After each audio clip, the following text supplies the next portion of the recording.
Hey, welcome back for the last segment of the Baco Motorsports Power Hour. Mike Griffith here with uh, Blake Bowser. Yeah, still here. And we Matt's got Matt here. We got Anatolik here. Matt Anatolik here. Yeah. Still talking nostalgia drag racing. And we have somebody who knows a little something about drag racing on the phone. We've got Tom the Mongoose McEwen calling in, and he's going to be here this weekend. As always, how you doing, Tom? Good, guys. Welcome, you and Blake. Got a good show there.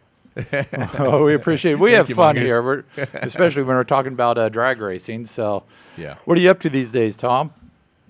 I've just been traveling. Right now, we're getting ready to come up to Bakersfield this coming weekend, so we're getting ready for that. And looks like the weather's going to be good, and I look like they're going to have a tremendous turnout of cackle cars up there. It's going to be a big weekend. I'd say for you, do you enjoy this reunion for the reunion aspect of it and the cackle cars? Is that something that you really enjoy? Yeah, I enjoy the whole thing. I like the March meet the best of the two races, the big races a year that they have. I've been coming up there since 1959. But I like both. I like Bakersfield because it's like going back in time, back in the day when everything was more fun than it is now, not so expensive, and you get to see the older cars and smoke the tires, and you get to see all the alters and different kinds of stuff, and you walk. It's just a real friendly thing with the swap meet. I like that too, and just the people that come there, all the people. I started going to the drags 1953 at Santa Ana Drag Strip, which is Orange County, John Wayne now, and so I've been going to races forever. And but Bakersfield was one of my favorite places when I was starting to drive top fuel cars way back. The big race in the world to win was Fuel and Gas Championship the Smokers used to put on, and I won that, I believe, in 72, I think. And then I beat Garlitz one time with the Shark Oldsmobile car up there. So we've done well at the racetrack, and just it's like a home. Jack Williams, who used to have the track, was like a brother to me, and Blake and his dad. So Bakersfield has a lot of meaning for me. Yeah. Well, it still just gives me chills to know the names that have been there, Mongoose, like yourself and Snake and Garlitz, Muldowney. It just, you guys built this place, and we wouldn't be here without you guys. We all say, hey, Wally Park started this, but man, you guys kept it going, and you guys built Bakersfield, that's for sure. Well, it wasn't for your family. Keeping it going, and then all the improvement that you've made in it with the paving the pits and keeping it look like a nostalgia race from the back in the 50s and 60s, but yet modernize the restrooms and the pits and the food concessions. It's just a really fun weekend to go to. You enjoy it, and you kind of always have a stop here at a local restaurant, don't you? Yeah, we go every time. Blake and his dad always tell us, places we ought to go eat, try different places. So we've got certain places that we go to Jay's. I think it's the name of it. It's like a southern place, and then I like that Black Bear. But we've tried, that famous Mike's or Famous barbecue Dave's. or something. Yeah. That's pretty good too. But some of the places we've done the best by talking to truck drivers. I'll tell you the truth, because we met this one guy in Famous Days one night who drives a truck from Bakersfield to San Francisco like every other day or something. He's lived there forever, and he made me a list of restaurants. He says these are the places to go. So Blake and his dad's give me some good stuff too. Everyone has a different idea though, but it's got a lot of good. Bakersfield is a fun town for me. Okay. And what do you do when you come up here? You just kind of do you go through the pits a little bit and look at the cars when you're not selling your stuff right there by the main grandstands? Yeah, I like to go. We come in, early, and I like to go down to the swap meet area, clear at the end when the guys first set up, and that way you get the pickings of the, they've got old magazines and stuff I like to buy, and I like to look around there, and then just walk through there and see all the old timers that are there, and the kids that want to talk to you, and just enjoy the whole weekend, and then we set up, by the tower and sell. Mongoose Snake memorabilia up there, and have fans come in, want stuff signed, pictures and posters and all that stuff. So it's just interacting with the fans, to me, the people. The Bowsers are so nice to everybody up there that nothing against going to Pomona to the NHRA race, but it's more of like, you got to be careful where you go, and you got to have pit passes, and you can't go security and this. And I understand that, but Bakersfield's really more of a laid-back, family, fun place.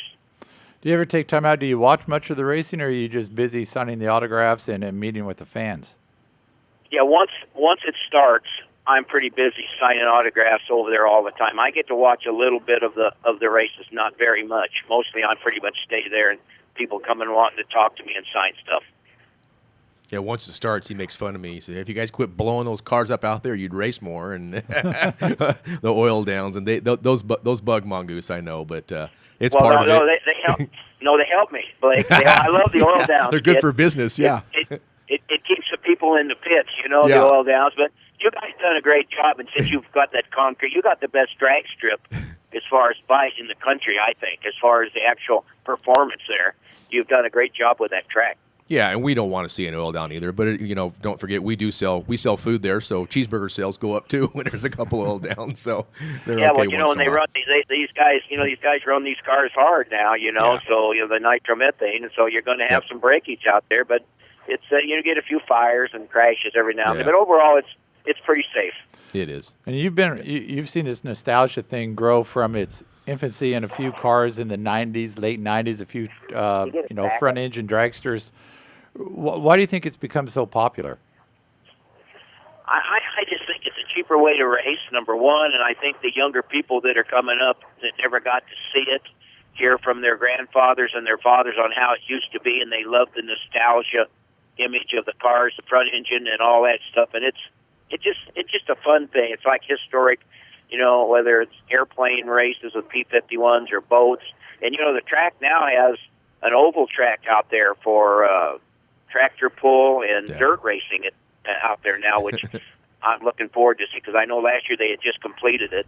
So it's a pretty, and let me tell you, when it's all said and done, Bakersfield will be the last track standing, I think, because of the noise and everything. So I think they'll be there a long time. I hope they are anyway. Yeah. So the fact that it's in the middle of the nowhere still is a good thing. Oh yeah, well I used to come up there with Chrisman and Cannon in the 50s and watch all that stuff. We used to stay in Oildale and all the different hotels, the Bakersfield Inn and all that stuff. And until the racers got thrown out of the Bakersfield Inn for bringing their engines and putting them in the bathtubs to work on them at night, tearing the place up, they stopped all that. So there's a lot of history at Bakersfield. Okay, Tom. Well, hey, thanks for taking a few minutes with us, and we'll look forward to seeing you up here. And hopefully you sell lots of merchandise and have fun visiting with a lot of old buddies. Good deal. Well, tell everybody to come say hi, and then we'll see you again at the March meet. Okay, Sounds thanks good. a lot, Tom. See you, Mongoose. Thanks. Thanks, guys. Thanks. Bye-bye. Bye-bye.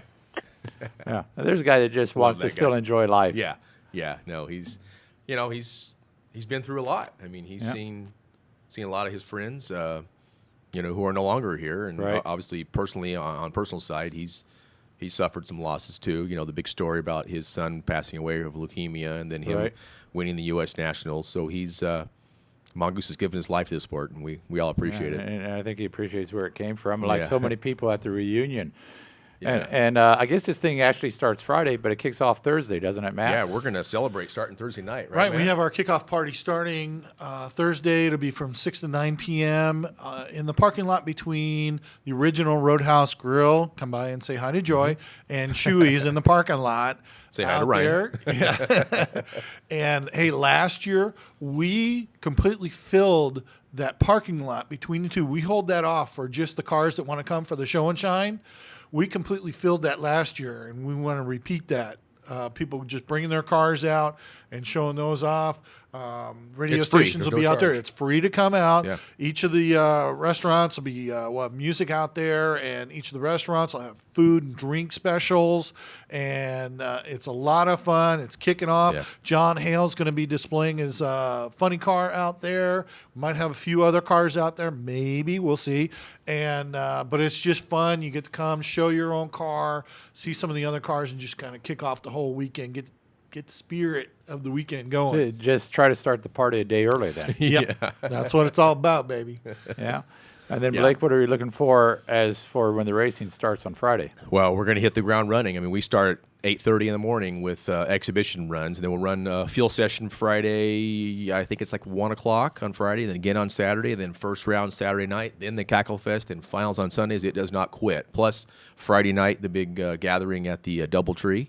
And the big Cackle Fest Saturday night. So all it's the just honorees a big are feted weekend. at the They're all there. Doubletree on Friday Yep, night. And yep. then a Saturday, oftentimes at the Hot Rod Reunion, kind of maybe two crowds. One comes during the Yeah. morning and maybe a little bit for the racing. And then by the evening, you still got full grandstands because you for got the the people Cackle who watch Fest. Cackle Fest. Yeah. And there's, That's huge. 60, Yeah, 80 we're period pushing 80 correct, this year. restored, and recreated dragsters. Push Yeah. started, cackling, fire coming out of the headers. They wait till it's dark to Yep, do it. yep. And great show. it's just a great show. It Yeah. takes probably about an hour because they push them down first. They do a introduction Twilight cruise, introduce all the cars, then fire them up and bring them back. So it's quite a process. Okay. Yeah. Well, it's going to Yeah. be a good time out there at Auto Club We're getting Famoso ready. Raceway this We've got weekend. perfect weather. 23rd annual This is. California Hot Rod Reunion, which was supposed to be a one-time One-time event. So go out there and catch it. You get tickets at the track. You can get 1-day passes, 3-day passes, everything out there. Yep. So it's going to be a great time out there and smell the nitro. So thanks for joining us for the Bakersfield Power Hour. We will be back next week recapping everything that happened. Sounds good.